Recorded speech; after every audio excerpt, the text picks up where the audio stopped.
Hello julle, so ek is nog steeds in Jersey, it's our last day today and then we're gonna fly back, maar today we're at the zoo. So let's go explore together. So in this cage, like the birds literally walk and fly around you, dit is so mooi. Yeah, chickie. I wonder if they have Adidas. Just a side note julle, die weer in Jersey is amazing. Hola.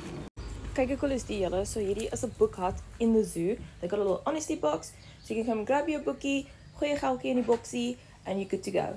Reptile and Amphibian Conservation Center. Daar kry ek 'n paar van my kollegas hier binne. Living Life ek sê, tan op die beach heel dag. Julle twee lyk bekend. Hey Timon, waar's Pumbaa? Okay, so hier's 'n map. Ons het actually by die zoo gebly die naweek.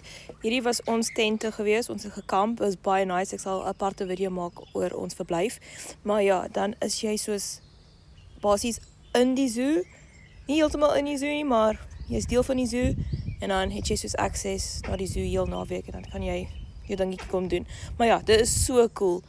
Ek het lanklaas by Boetie gesien, so kom ons gaan kuier vir hom. Kyk hulle in slaap hulle, julle, dit is like literally the life.